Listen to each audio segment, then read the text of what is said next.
Hello everyone, welcome back to my YouTube channel Nitin academy. तो हमारी जो हिस्ट्री की बुक थी छठी क्लास की वो ऑलमोस्ट ख़त्म हो चुकी है। तो हमने अब सोशल साइंस सामाजिक विज्ञान की छठी क्लास की बुक स्टार्ट करी है, जिसमें हमारा पहला चैप्टर है विविधता की समझ। वैसे ये बहुत इंटरेस्टिंग चैप्टर है, इसके अंदर आपको बहुत सारी चीज़ें जानकारी मिलेगी और एक बेस मजबूत हो जाएगा आपका इस चैप्टर को लेके, और बहुत सारी चीज़ें क्लियर हो जाएगी। इसके अंदर हम विभिन्नताओं के बारे में पढ़ेंगे, जो हमारे देश की विभिन्नता हैं, कितने डिफरेंस जाति लिंग भेद स्थान पंथ के आधार पर विविधता की समझ है, मतलब विभिन्नताओं को समझेंगे हम। इसके अंदर कितनी विभिन्नता है हमारे देश के अंदर, और उन विभिन्नताओं के होने के बावजूद भी हम एकता से रहते हैं। ये चैप्टर उसी के ऊपर है और इस चैप्टर को लास्ट तक देखिएगा। तो चलिए स्टार्ट करते हैं। तो हमारा पहला अध्याय है विविधता की समझ। विविधता मतलब होता है बहुत सारी अलग अलग विविधता, यानी बहुत सारे अलग अलग डिफरेंस। वो जाति के आधार पे भी हो सकते हैं, धर्म के आधार पे भी हो सकते हैं, भाषा के आधार पे भी हो सकते हैं, खान पान के आधार पे भी हो सकते हैं, कल्चर के आधार पे भी हो सकते हैं, हमारे पहनावे के आधार पे भी हो सकते हैं, गीत के आधार पे हो सकते हैं, खेल के आधार पे हो सकते हैं। तो चलिए स्टार्ट करते हैं। तो विविधता का अर्थ है अलग अलग तरह की चीजें, जैसे धर्म, बोली, भाषा और समाज। विविधता का अर्थ है जैसे अलग अलग चीजें हैं, जैसे धर्म है, हमारे जो रिलीजन है, कास्ट है, लैंग्वेज है, सोसाइटी है, उनके आधार पर विभिन्नताओं का डिफरेंस दे रखा है। भारत में विभिन्नता, तो हम भारत में विभिन्नताओं के बारे में जानेंगे। जो भारत है वो विभिन्नताओं का देश है। जो हमारा देश है वो पूरी दुनिया में सबसे बड़ा विभिन्नताओं का देश है। क्यों? क्योंकि हम विभिन्न भाषाएं बोलते हैं, विभिन्न प्रकार का खाना खाते हैं, अलग अलग त्यौहार मनाते हैं और विभिन्न धर्मों का पालन करते हैं। लेकिन गहराई से सोचें तो वास्तव में हम एक ही तरह की चीजें करते हैं, केवल हमारे करने के तरीके अलग हैं। जो भारत है वो विभिन्नताओं का देश है। हम अलग अलग भाषाएं बोलते हैं, विभिन्न प्रकार के खाने खाते हैं, अलग अलग त्यौहार मनाते हैं, दीपावली, होली, ईद, बैसाखी, हम अलग अलग त्यौहार मनाते हैं। लेकिन अगर रियलिटी में सोचें, वास्तव में सोचें, हम सबका जो काम करने का तरीका अलग अलग है, लेकिन हम चीज वही करते हैं। बस फर्क ये है, हिंदुओं के अंदर मंदिर में जाके वो भगवान को पूजते हैं, और मुसलमान होते हैं वो मस्जिद में जाके भगवान को पूजते हैं। तो फर्क करने के तरीका अलग अलग है, बाकी सब चीज एक ही है। तो भारत में विभिन्नता आपको समझ में आई है। तो चलिए अब हम पढ़ते हैं इस विविधता को कैसे समझे। जो ये डिफरेंस है, ये विभिन्नताएं हैं, उनको कैसे समझे। तो हम जब नई जगह बसने लग जाते हैं, जब लोग नई जगह का चेंज कर देते हैं, प्रवासी बन जाते हैं, नई जगह जाके बसने लग जाते हैं, तो उनके रहन सहन में थोड़ा सा फर्क आ जाता है। जैसे वो नई जगह रहे, जैसे हम अभी हिंदुस्तान में रहते हैं, अब हम हिंदुस्तान की जगह अमेरिका में जाने लग जाते हैं, तो हमारी भाषा में थोड़ा बदलाव आएगा। हम हिंदी की जगह थोड़ा इंग्लिश का प्रयोग करने लग जाएंगे, वहाँ पर रहन सहन, वहाँ का तौर तरीका सीखेंगे। तो ऐसे ही जब लोग एक जगह से दूसरी जगह बसना शुरू करते हैं, तो उनके रहन सहन में थोड़ा सा बदलाव आ जाता है, और कुछ चीज़ें नई जगह की अपनाने लगते हैं, और कुछ चीज़ें पुराने तौर तरीके पर ही चलती है। इस तरह उनकी भाषा, संगीत, धर्म आदि नए और पुराने मिश्रण होते रहता है। ऐसी हमारी जो भाषा है उनका मिश्रण होता रहता है, मतलब मिक्स होती रहती है। हम जैसे यहाँ पर हिंदी इंग्लिश दोनों बोलते हैं, ऐसी जो हमारी लोकल लैंग्वेज है, लोकल भाषा है, हरियाणवी है, पंजाबी है, मराठी है, और जो हमारी मातृभाषा है, उन सब का मिक्सअप होता है, मतलब मिश्रण होता है। ठीक उसी प्रकार लोग अलग अलग तरह की भौगोलिक स्थितियों से भी किस प्रकार सामंजस्य से उसमें भी विविधता उत्पन्न होती है। जैसे लोगों की जो भौगोलिक स्थिति होती है, उसके हिसाब से भी लोगों में विविधता होती है। जैसे कोई लोग रहते हैं रेगिस्तान में, और लोग रहते हैं जम्मू कश्मीर, तो उनकी जो भौगोलिक स्थिति है वो बहुत अलग है, क्योंकि रेगिस्तान में टेम्परेचर ज़्यादा है और जम्मू कश्मीर में टेम्परेचर कम है। तो उनकी भौगोलिक स्थिति की वजह से उनमें विभिन्नता उत्पन्न होती है। उदाहरण के लिए समुद्र के पास रहने में और पहाड़ी इलाकों में रहने में बहुत बड़ा फर्क होता है। जो पहाड़ी इलाके होते हैं वहाँ पर हवाएं बहुत तेज चलती है, जो समुद्री इलाके होते हैं वहाँ पर भी बहुत डिफरेंस होता है। ऐसी एक एग्जाम्पल लेते हैं डिफरेंस के लिए, भौगोलिक स्थिति के लिए, लद्दाख।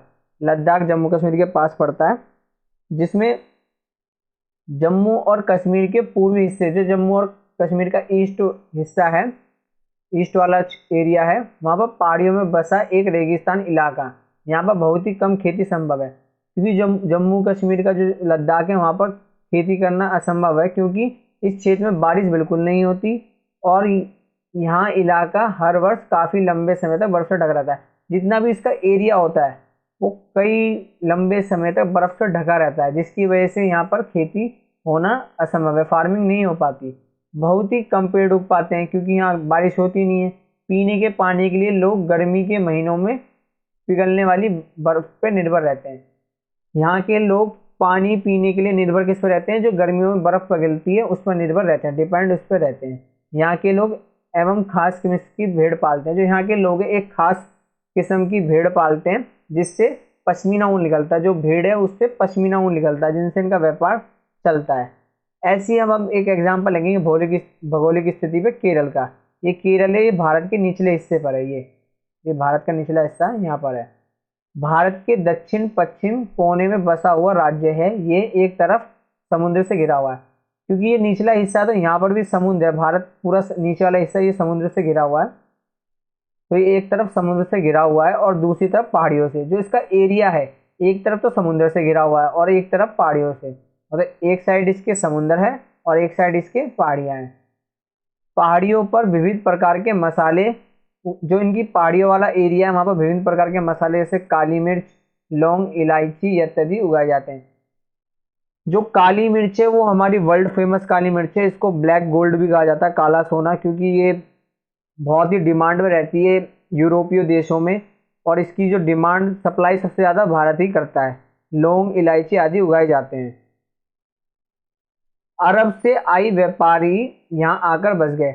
जो ये एरिया है केरल का, तो समुद्री तट से ही ज़्यादातर व्यापारी भारत में आते थे। तो जो अरबी लोग आए, अरब के लोग आए, अरब के व्यापारी आए, वो यहाँ पर आके बस गए। और इब्न बतूता ने जो करीब 700 साल पहले यहाँ आए थे, जो इब्न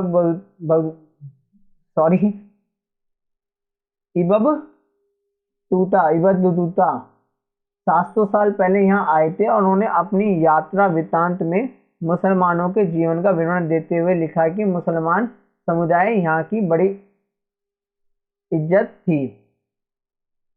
जो 700 पहले इब्न बतूता आए, उन्होंने अपनी यात्रा वृत्तांत में, जब उन्होंने यात्रा के दौरान एक अपनी विवरण दिया, मतलब अपनी विचार प्रकट करें, उन्होंने कहा जो मुसलमानों का जीवन का विवरण देते हुए उन्होंने कहा कि जो मुसलमान का समुदाय है वो यहाँ बड़ी इज्जत मिलती थी उनको। अब हम जानेंगे ईसा मसीह के धर्म दूत संत थॉमस लगभग 2000 साल पहले यहाँ आए। अब भारत में ईसाई धर्म लाने का सही नहीं मिलता है।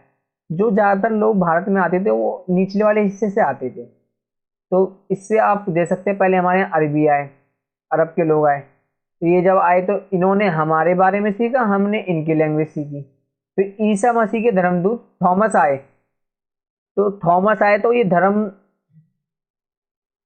ईसाई धर्म के थे। तो ये जैसे आए तो इनके ईसाई धर्म को भी हमने मान्यता दी, मतलब इनकी ईसाई धर्म को भी हम पालन करने लगे। तो 2000 साल पहले यहाँ आए थे और भारत में ईसाई धर्म लाने का जो क्रेडिट है वो इन्हीं को दिया जाता है। ऐसी वास्को डी गामा पानी की जहाज से यहाँ पर पहुंचे। जो वास्को डी गामा भारत के अंदर सी रूट खोज करने वाले, मतलब समुद्री तट से भारत की खोज करने वाले सबसे पहले आदमी वास्को डी गामा, जो पुर्तगाल देश के थे। उन्होंने 1498 के आसपास भारत की सी रूट से खोज की थी। तो पुर्तगाल ने यूरोप में भारत तक की समुद्री रास्ता खोजा था। जो पुर्तगाली थे, ये जो वास्को डी गामा थे, ये पुर्तगाल के थे। उन्होंने समुद्री तट से, मतलब सी रूट से भारत की खोज की थी। इन सभी ऐतिहासिक प्रभावों के कारण केरल के लोग, जैसे जो भारत का ये हिस्सा है केरल वाले हिस्से में पड़ता है, तो केरल से यहाँ भारत के अंदर घुसने के लिए अरब के लोग आए, फिर ईसाई धर्म के आए, फिर वास्को डी गामा आए। तो ये विभिन्न प्रकार के विभिन्नता वाले लोग आए। तो इस प्रकार से जो केरल के लोग विभिन्न धर्मों का पालन करते हैं, जिसमें से यहूदी, इस्लाम, ईसाई, हिंदू, बौद्ध धर्म शामिल है। अब हम जानेंगे चीन के व्यापारी। चीन के व्यापारी भी केरला आए थे। जो चीन के व्यापारी थे वो भी केरल से आए थे। नीचे वाले जो हिस्सा है, चीन के व्यापारी भी केरल में सबसे पहले आए थे, क्योंकि पहले इस जमाने में सड़क मार्ग नहीं था, केवल सड़क मार्ग नहीं होता था, तो केवल समुद्री तट से आते थे। तो चीन के व्यापारी भी केरल आए और यहाँ पर मछली पकड़ने के लिए जाल इस्तेमाल किए जाते थे। वो यहाँ पर मछली पकड़ने के जाल इस्तेमाल किए जाते थे, वे चीनी जालों से हूबहू मिलते थे। जो केरल के अंदर जाल इस्तेमाल किए जाते थे मछली पकड़ने के लिए, वो चीनी जाल जो थे उससे बिल्कुल हूबहू मिलते थे, जिसे चीन कला भी कहते हैं। चीन शब्द इस बात की ओर इशारा करता है कि उसकी उत्पत्ति कहाँ हुई होगी। केरल की उपजाऊ जमीन, जलवायु, जो केरल की उपजाऊ जमीन है और जो वहाँ की जलवायु है, वो चावल की खेती के लिए बहुत उपयुक्त है। जो वहाँ का टेम्परेचर है और जो वहाँ की ज़मीन है, वो चावल की खेती के लिए बहुत बहुत उपयुक्त है। और वहाँ के अधिकतर लोग मछली, सब्जी और चावल खाते हैं। जो केरल के ज़्यादातर लोग हैं, वो अपने खाने में मछली, सब्जी और चावल खाना पसंद करते हैं। अब हमने लद्दाख और केरल की भौगोलिक स्थिति देखी, जिसके अंदर केरल के अंदर अरब के लोग, पुर्तगाल के लोग, ईसाई धर्म के लोग, चीनी लोग आए। और लद्दाख के अंदर हमने देखा जैसे केरल और लद्दाख की भौगोलिक स्थितियों को एक दूसरे से बिल्कुल अलग है। जो केरल की भौगोलिक स्थिति है और जो लद्दाख की स्थिति है वो बिल्कुल अलग है, क्योंकि केरल के अंदर बहुत सारे विभिन्न प्रकार के लोग आ रहे हैं और यहाँ पर एक तरफ जो इसका हिस्सा है वो पहाड़ वाला और एक तरफ समुंदर वाला है, और यहीं लद्दाख का पूरा बर्फीला इलाका है। तो वहीं हम ये भी देखते हैं कि दोनों क्षेत्रों के इतिहास में एक प्रकार की संस्कृति प्रभाव है। दोनों ही क्षेत्रों को चीन और अरब से आने वाले व्यापारियों ने प्रभावित किया। जहाँ केरल की भौगोलिक स्थिति में मसालों की खेती संभव बनाई, वहीं लद्दाख में भौगोलिक स्थिति उन्होंने व्यापारियों को खींचा।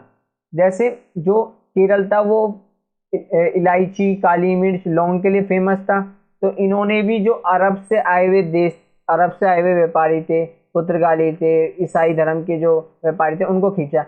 ऐसी जो लद्दाख थे, तो लद्दाख के अंदर एक खास किस्म की भेड़ पाली जाती थी, जिसमें पश्मीना नाम का ऊन निकलता था। तो इन्होंने भी उन व्यापारियों को अपनी तरफ आकर्षित करा, मतलब अपनी तरफ खींचा व्यापार के लिए। अब हम पढ़ेंगे विभिन्नता में एकता। तो इसका एक टाइटल ये भी होता है, अनेकता में एकता और विभिन्नता में एकता, ये सब चीज एक ही बात है।